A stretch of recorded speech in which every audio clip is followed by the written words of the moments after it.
God damn it, Laughing Man! Kick your ass.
Hey people, and welcome back to a belated episode of Game Jams, but we have a special treat for you today, so it's worth the wait. We're pulling in that guy with the glasses, and we're crossing over another project I'm involved with, the official Cheshire Studios podcast. With me today are Laughing Man, Cinemax, and B-Mask. Say hi, guys. Hello. Hi, guys. Right, and what we just heard was a Legend of Zelda remix, and that one was called Dark World Metal Rock Remix by Artificial Fear, and it was selected by my good friend, Laughing Man. Hey, I'm back third time. Now let's see if I can really drag this show through the mud. Because it's like every single time someone listens to this show with me on it, your like viewership gets cut in half. Oh, don't worry. Alpha Wolf X will follow you to the grave. He's your biggest fan. Yes, We'll all follow you there. But, my good man, why'd you choose this song? Because we needed the obligatory Zelda remix is why I chose it. It's like, do I pick Zelda or Final Fantasy? Which one do we have to have today? Well, Obligatory or not, it was still a pretty rad track. I mean, shit, we've already had, like, entire Final Fantasy episode last month or 2 months ago now, so we kind of had to go with the Zelda for this one. I mean, me having a pretty limited history of Zelda, I guess I'll appreciate that track even though I've never played that game. Do not hit me, please. Do not hit me. I started with Ocarina of Time. Hey, But Then I'd say we're lucky because we have a Zelda expert with us. well, I wouldn't say expert, you know. You're the one making the documentary, so yeah. I'm not an expert, but I'm making a whole documentary. yeah, really, what's up with that? Tell us more about this project that's definitely not a blatant plug. Why am I just seeing Willy Wonka's face just staring me down here? Yeah, no, I've basically been working on a Zelda documentary and I'm trying to get interviews from loads of Zelda fans together so that they can all express why they like it or why they hate it or, you know, the games that they enjoyed when they were growing up with Zelda. So, pretty ambitious project, which is why it's taking me, I don't know, 2 years to only make 2 episodes. So, yeah, there's that going on. I know, you've made me cry myself to sleep every night. I was asking myself, where's another Skyward Sword episode? The thing that hits me the most, Ken, can I call you Ken, is when my family in their rags and the soot on their faces come and tug at my check and they go, "Call blimey, Governor, when will there be more money?" And I go, "Nobody's paying because nobody's watching the Zelda videos because nobody's So it's up to you, folks, unless you want this poor British fellow to starve to death. I mean, tomorrow I'm actually meant to be going for a hanging, my own one, because I can't get the revenue in, because I can't make any more of the videos, so no pressure or anything, you know. Nobody's watching it, YouTube's not paying, so it's back up the chimney for you to be masked. All my kids will be down there. I've got the black lung! Quick, help a poor British person in need. Watch Skyward Sword, the history of Legend of Zelda on Cheshire Cat Studios now. Pluggy plug plug. And send your submissions to this email. Anyway, let's get back to Laughing Man talking about the tracks. It's actually Kenny's pick right now. Oh, alright, next track that I picked for this episode, because, you know, I'm not going to rely on these 3 forever, was a Dragon's Lair remix. I picked it because I have some pretty fucking awesome memories of Dragon's Lair. The animated one, not the NES one. Dear God. It's just a fun game to play, and I found it for, like, the iPad, and I was like, oh my god, yes, I get to relive some childhood memories. I'm so happy right now. Because if you go out and buy the DVD, it's like $20 still on Amazon. It's like, fuck you! Oh god, why would you ever want to do that? I know, especially when you essentially only watch it once. I mean, once you beat Dragon's Lair, what's the fuck of ever playing it again? It was definitely revolutionary for its time, but now it's just like watching a movie and pressing buttons when you're told to. It's like QuickTime events. Yay, QuickTime events. QuickTime event, the game. Everybody's favorites. Oh yeah, except it was actually rewarding and it was really difficult to play. Have any of you played Dragon's Lair? Yes. I remember playing Dragon's Lair. It took me like 3 hours to reach the end, and then the fucking Sega CD died on me. I was like, fuck you! I remember playing at some asshole's house, and my only memory is of sort of getting to one room and then just him going, "Oh, give it back to me!" and then going up and crying in the corner. This giant bald cockney guy, give me back my game! Yeah. Oi! So Cinemax, did they allow the Dragon's Lair in communist Russia? What are you talking about? What video games? I've got a revolution to lead here. We could only play Street Fighter 2 and the only playable character was Zangief. You can learn the glory of wrestling bears. To play as either Zangief or a bear. Alrighty, well, before we go on for too long, let's actually get on to the music. This is the Dragon's Lair Metal Remix, creative title, I know, by Harjawaldar, and I found it on YouTube. Yay, YouTube.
Alright, well, what we just listened to was the Hot Damned Hell theme remix from Super Meat Boy, and it was made by Guitar God Family Jewels 7X. Yeah. Alright. Super Meat Boy, what a game. God, it's balls hard.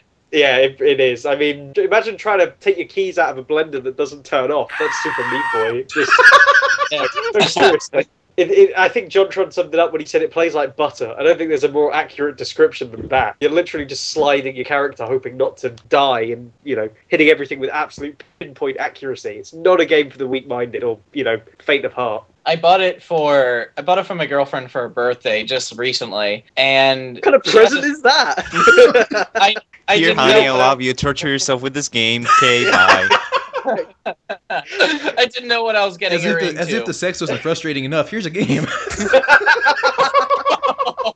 But Super Meat Boy was pretty awesome, though. I mean, I played a little bit of it, but yeah, it has so many freaking in-jokes. I mean, like the Street Fighter intro and everything.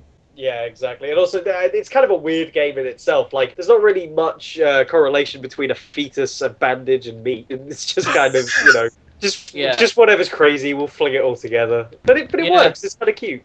Yeah, it is a cute game. I mean, I tried playing it when I was over at her house, actually trying it for myself. I was kind of thinking, yeah, this is fun. And then I got to the Battle of Little Slugger boss battle. I'm like, fuck, this is hard.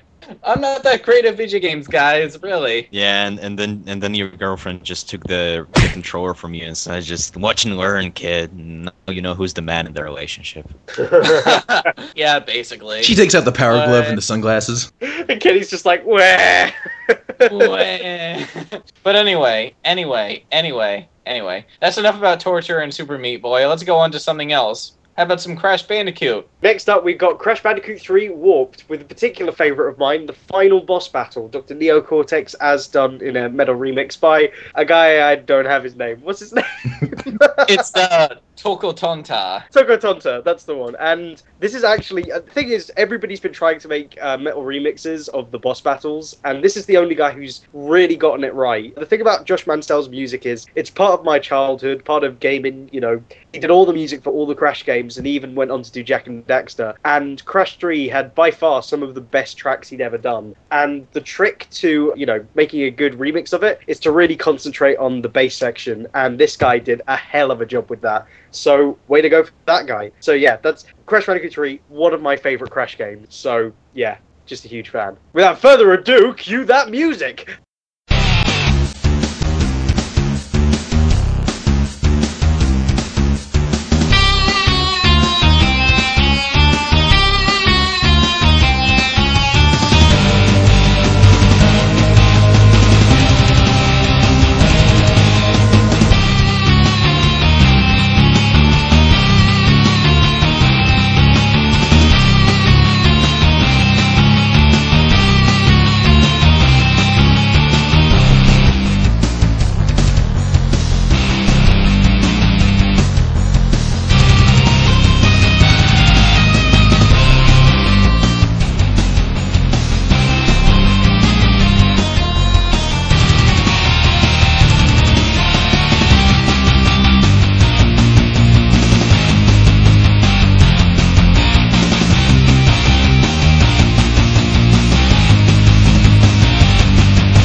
So we just listened to Shadow of the Colossus, which was a medley of tracks, which we picked a selection, my particular favorite track in the entire game. And my God, this guy called whatever, he is like, you need to see the video because he is a metal god, and he did an amazing version of all of the songs in this game. And, you know, Matt can tell you exactly why it matters, because Shadow of the Colossus music is just, it's quality, pure quality. Well, it emphasizes the visual look of the game. I mean, the entire game is basically a big art piece. It's emotional, it's epic in quality, and the music just reflects all that. Yeah, I'm kind of sad that I've never played it. You haven't played it? If there's one game you have to play. No, I haven't played it. I'm so sad, but like I've only featured one Shadow of the Colossus track on Game Jams before, but I've never played the game. Well, you should. I mean, it's not expensive right now. You can get the copy of it for like $20 for the PlayStation 2, or if you have a PlayStation 3, you can go out and get the HD version, which they've scaled all the graphics. They didn't change much. They just upscale it and resell it to you, which is kind of hair up my ass. Shadow of the Colossus was really kind of, you've never seen a game like that before. It's there's just boss fight fighting after boss massive. fight after boss fight, and each boss Exactly. fight, each boss is actually like a puzzle. I mean, you gotta like, you know,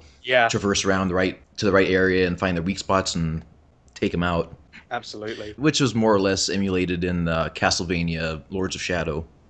Well, Lots if of by flavors. emulated you mean blatantly ripped off. Yeah, it's still a great game, Castlevania, but I'm getting off topic. Yeah. Yeah, that Ice Titan fight was a fucking pain in the ass though in Lords of Shadow. Just to sort of like veer off the track for a little bit. That was just fucking pain in the ass. Well, there's another one too. There was a second Titan. Oh yeah, And at that's the right. end, at the end, you fight the Death Dragon, which is the same thing. Oh god. I mean, I fought like the second Titan. It wasn't too bad, but I haven't gotten that far to the Death Dragon yet. But anyway, Shadow of the Colossus, I've got to pick that game up because I keep hearing it's like fantastic, and I really don't doubt you guys on that. I just really haven't had the time to really find it. Right, but our next selection was actually picked by our good old little European friend Cinemax, a Phoenix Wright song, might I add. So, hey, what song did you choose and why? Coming right up is a pretty awesome remix of the corner theme from the very first Ace Attorney game, done by an awesome cover band called the Red Wings.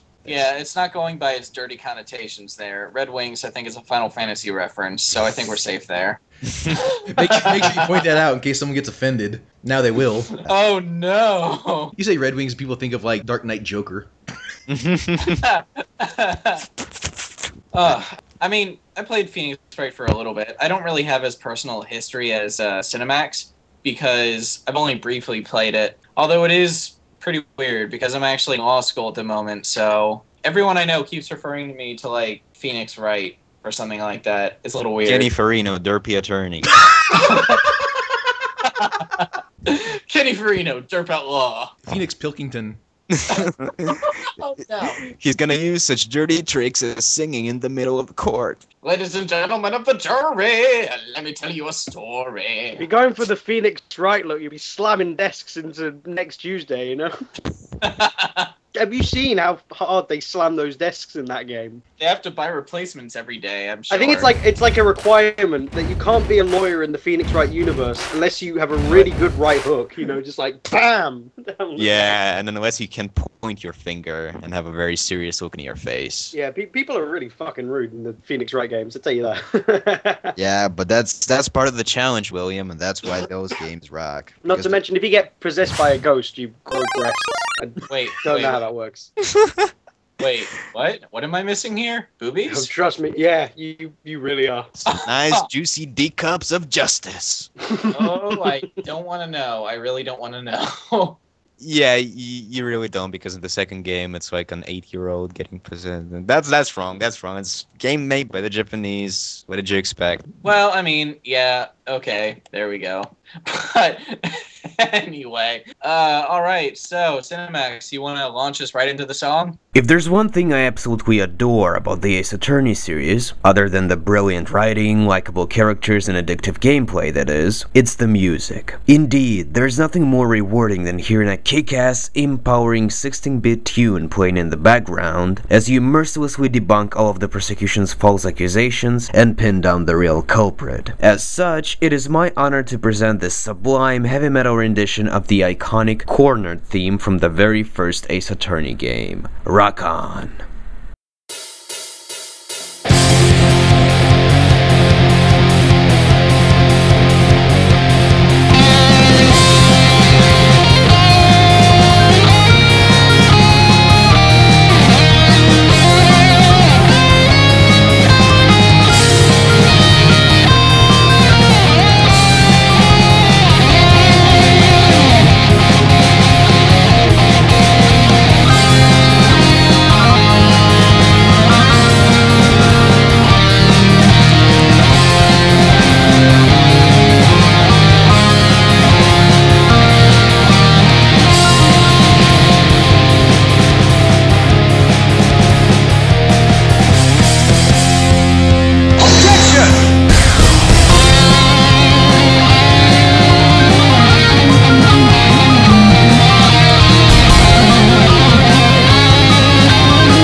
All right, what you just heard was a rock version of the Punch-Out theme song by DJ T8928. Oh, thanks for doing it, Kenny. I really appreciate it. Doesn't that song make you want to punch someone in the face? Yeah, like you right now for stealing my line.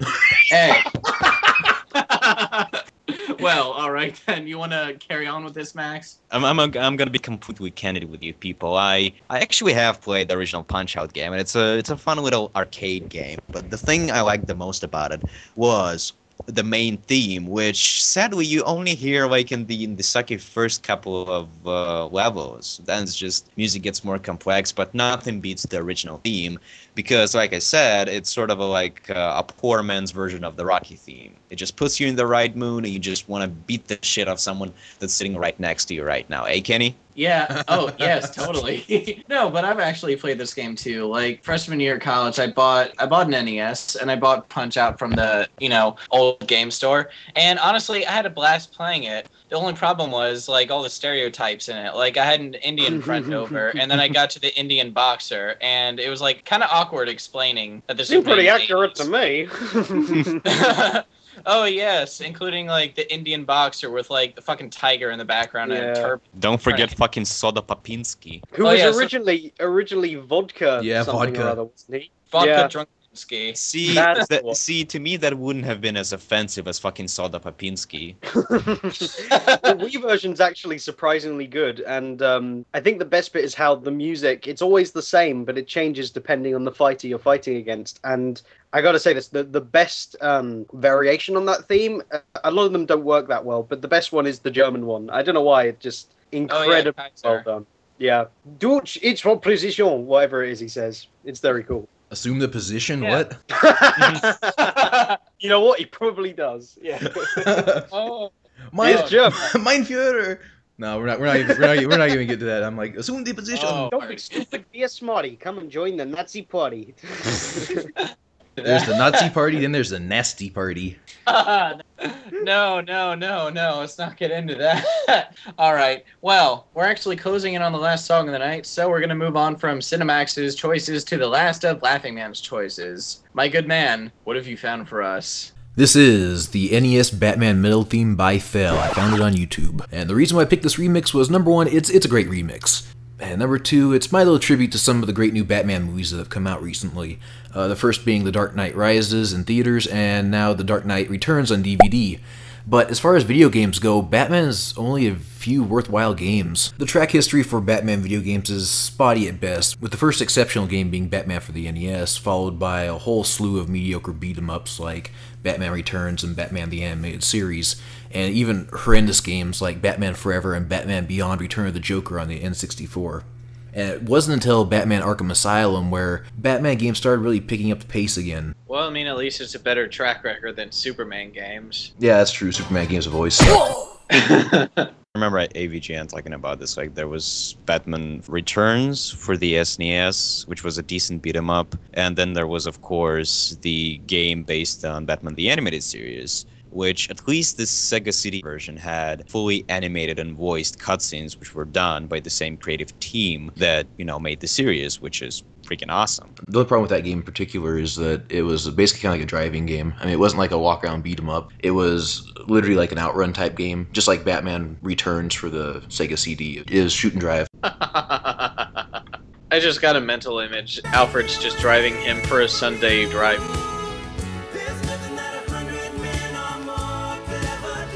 Or just a Mario Kart type of game where, Batman has the Batmobile, Joker has the, the clown-themed car, and Alfred has, a posh British Rolls Royce or something. Watch out for the blue shell. I'm gonna throw a banana peel at him. I am a vengeance. I am the knight. I am a Mario. Mamma mia.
guys for joining us for this special Game Jam CCS podcast crossover, and thank you for making this mediocre show somewhat better. So, any last closing comments you guys want to share? You suck. Oh.